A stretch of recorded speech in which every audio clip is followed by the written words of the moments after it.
So దీనికి సంబంధించి మరింత సమాచారం అందించడానికి మా ఆదిలాబాద్ ప్రతినిధి జోషి సిద్ధంగా ఉన్నారు. జోషి చెప్పండి.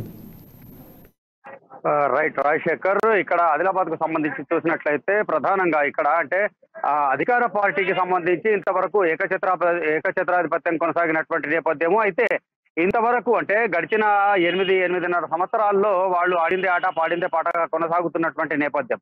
అయితే ఈ యొక్క క్రమంలో విపక్షాలు ఉన్నప్పటికీ కూడా విపక్షాలు వాళ్ళ స్థాయిలో వాళ్ళు ప్రజా పోరాటాలు, ప్రజా సమస్యలపైన పోరాటాలు చేస్తున్నప్పటికీ అధికార పార్టీకి సంబంధించినటువంటి లొసుగులను అనునిత్యం ఎత్తిరూపడము, వాళ్లను ప్రశ్నించే గొంతుకగా, బలమైన గొంతుకగా మారినటువంటి నేపథ్యం కంది శ్రీనివాసరెడ్డి. అమెరికాలో తను ఉన్నటువంటి ఉన్నతమైన స్థితిని వదిలి ప్రజాసేవ కొరకు తన సొంత గడ్డకు కదిలి వచ్చినటువంటి కంది శ్రీనివాసరెడ్డి ఇక్కడ అనునిత్యం ప్రజలతో మమేకం అవుతూ బస్తీ బాట, పల్లె బాట పేరుతో ప్రజలను అనునిత్యం కలుస్తూ వాళ్ళ సమస్యలు తెలుసుకుంటున్నటువంటి క్రమము. అదే సందర్భంలో మరోవైపు తను అంటే ప్రజలకు సంబంధించినటువంటి సమస్యలను తన దృష్టికి ప్రజలు తీసుకొచ్చేందుకు, అనుకూలంగా ఉండేందుకు సువిశాలమైనటువంటి ఒక ప్రజాసేవా భవన్ పేరిట ఒక క్యాంపు కార్యాలయాన్ని నూతనంగా నిర్మించుకోవడం జరిగింది. ఆ యొక్క క్యాంపు కార్యాలయానికి కూడా అనునిత్యం వందలాది మంది వివిధ గ్రామాలకు, మండలాలకు చెందినటువంటి, పట్టణానికి చెందినటువంటి వివిధ కాలనీల జనం వస్తూ ఉంటారు.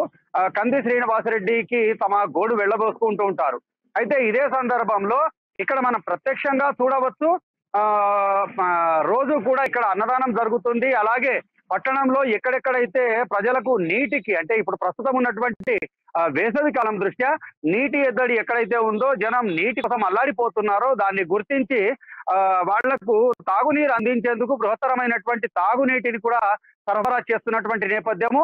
అయితే ఈ యొక్క ప్రశ్నించే గొంతుకగా మారినటువంటి కంది శ్రీనివాసరెడ్డి ఈ ప్రశ్నల ధాటిని, అలాగే ఈయన లేవనెత్తుతున్నటువంటి అధికార పార్టీకి సంబంధించినటువంటి ఈ యొక్క లొసుగులు అంటే అభివృద్ధి పేరిట నిర్మిస్తున్నటువంటి చేస్తున్నటువంటి ప్రతి కార్యక్రమంలో కూడా వీళ్లకు సంబంధించినటువంటి పర్సంటేజీల భాగవతం కావచ్చు, అలాగే దాంట్లో నాసిరకం నాణ్యత లేనటువంటి పనులు కావచ్చు, అలాగే అత్యధికంగా బిల్లులు లేపుతున్నటువంటి విషయం కావచ్చు, జనాల సమస్యలు పట్టించుకోనటువంటి వైనాన్ని కావచ్చు, ఇటువంటి వాటిని అనునిత్యం కూడా ప్రజల చెంతకు వెళ్తున్నటువంటి క్రమంలో అధికార పార్టీకి చెందినటువంటి స్థానిక ఎమ్మెల్యే రామన్నను, అలాగే మున్సిపల్ కు చెందినటువంటి చైర్మన్ జోగు ప్రేమేందర్లను ప్రశ్నించే గొంతుకగా మారినటువంటి కంది శ్రీనివాసరెడ్డి పట్ల రోజు రోజుకు కూడా ఇక్కడ జనాల్లో ఆదరణ పెరుగుతున్నటువంటి నేపథ్యం. ఇక ఇదే సందర్భంలో వాళ్లకు కంటగింపుగా మారారు కంది శ్రీనివాసరెడ్డి అనేటటువంటి ఒక నైరాశ్యమైనటువంటి భావనలో అధికార పార్టీకి చెందినటువంటి వాళ్ళు ఉన్నట్టుగా మనకు తెలుస్తోంది.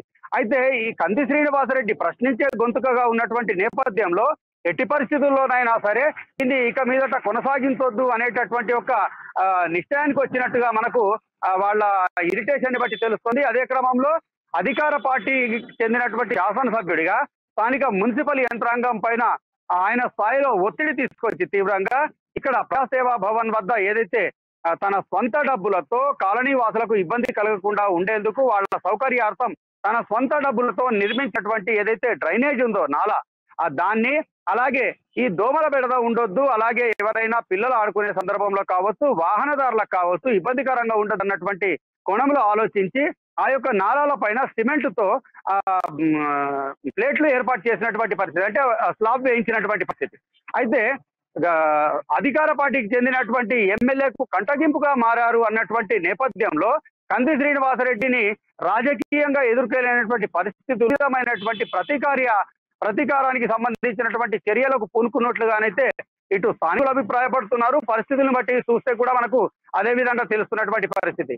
అయితే ఈ రోజు ఏకంగా మున్సిపల్ యంత్రాంగాన్ని ఉసిగొలిపి అక్కడికి పంపించి ప్రజాసేవా భవన్ రైట్ జోషి, ఇంకొకటి ఇక్కడ ప్రధానంగా ఏదైతే నాలుగప్పుడు సొంత నిధులతో కంది శ్రీనివాసరెడ్డి నిర్మించినటువంటి ప్రజల అవసరాల కంటే మురుగునీటి పైకి రావడం, దానివల్ల ఎదురయ్యేటటువంటి సమస్యలు నివారించేందుకు తన బాధ్యతగా ఒక నాయకుడిగా తను కూడా చేసినటువంటి పనికి ఆటంకం కలిగించిన నేపథ్యంలో నోటీసులు ఏమైనా ముందస్తుగా మున్సిపల్ అధికారులు ఇచ్చినటువంటి పరిస్థితి ఏమైనా ఉందా? నోటీసులు ఇచ్చినటువంటి పరిస్థితి అయితే లేదు. ఏకంగా జేసీబీ అంటే బుల్డోజర్ ని తీసుకొచ్చి అక్కడ వాటిని కూల్చేందుకు సమాయత్తమైనటువంటి నేపథ్యం. స్థానికులు కొందరు, అలాగే కంది శ్రీనివాసరెడ్డికి సంబంధించినటువంటి అభిమాన గణము అక్కడ ఉన్నటువంటి నేపథ్యంలో వాళ్ళు అక్కడి నుండి అంటే వాళ్ళ ప్రశ్నలకు జవాబులు, సమాధానాలు ఇవ్వలేనటువంటి పరిస్థితుల్లో మున్సిపల్ సిబ్బంది అక్కడి నుంచి దారుకున్నటువంటి వైనం చూస్తే వాళ్ళు ఏ విధమైనటువంటి ఒత్తిడిలో అక్కడ వాటిని కూల్చివేయడానికి వచ్చారు అనేటటువంటి విషయాన్ని మనము ఇక్కడ స్పష్టంగా అర్థం చేసుకోవచ్చు.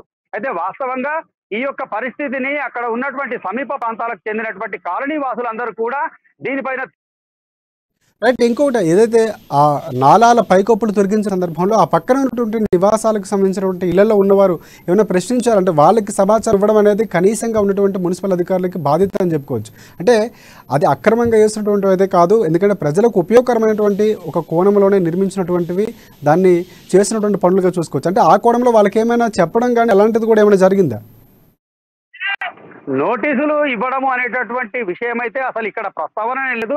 వాళ్ళు ఏకంగా అంటే వాస్తవంగా ఆదిలాబాద్ లో ఉన్న పరిస్థితులు చూసినట్లయితే వేసవి తాపానికి సంబంధించి మధ్యాహ్నం సమయంలో కనీసం జనసంచారం కూడా రోడ్లు ప్రాంతాలన్నీ కూడా నిర్మానుష్యంగా మారేటటువంటి నేపథ్యము పరిస్థితి కొనసాగుతుంది. ఇటువంటి సందర్భంలో ఏకంగా వాళ్ళు మిట్ట మధ్యాహ్నము అక్కడికి చేరుకోవడము అని అంటే ఎవరైనా ఉంటే గనక ప్రశ్నిస్తే గనక సమాధానము ఏమి ఇవ్వాలి అనేటటువంటి ఒక సందిగ్ధావస్థలోనే మున్సిపల్ సిబ్బంది అక్కడికి వచ్చారు అని చెప్పి మనం భావించాల్సినటువంటి పరిస్థితి. అయినప్పటికీ కూడా నిమిషాల వ్యవధిలోనే విషయం తెలిసినటువంటి సమీప ప్రాంతాలకు సంబంధించినటువంటి జనాలు, అలాగే కంది శ్రీనివాసరెడ్డికి సంబంధించినటువంటి అభిమానులు, కార్యకర్తలందరూ కూడా అక్కడికి చేరుకున్నటువంటి సందర్భంలో వీళ్ళు దాక్కోవడం జరిగింది. ఇక ఇంకో వైపు చూసినట్లయితే రాజశేఖర్, వాస్తవంగా వాళ్ళు అంటే మున్సిపల్ సిబ్బంది ఇచ్చినటువంటి సమాధానం ఏమిటి అని అంటే ఆ డ్రైనేజీల పైన ఈ విధంగా సిమెంట్ స్లాబులు, ప్లేట్లు ఏర్పాటు చేయరాదు అని చెప్పి పేర్కొనడం జరిగింది. వాస్తవంగా ఆదిలాబాద్ పట్టణంలో ఉన్నటువంటి పరిస్థితి ఎక్కడ చూసినప్పటికీ కూడా పెద్ద స్థాయిలో అంటే సరే ఒక క్రమంలో దాని భవిష్యత్తులో ఎటువంటి డ్రైనేజీ సమస్యలు ఏర్పడొద్దు అనేటటువంటి కోణంలో వాటిని పెద్దగా అంటే సైజు పెద్ద స్థాయిలో ఏర్పాటు చేశారు అని అనుకున్నప్పటికీ కూడా వాటిపైన ఎక్కడ చూసినప్పటికీ కూడా సిమెంట్ కు సంబంధించినటువంటి పైకప్పులే ఏర్పాటు చేసినటువంటి పరిస్థితి.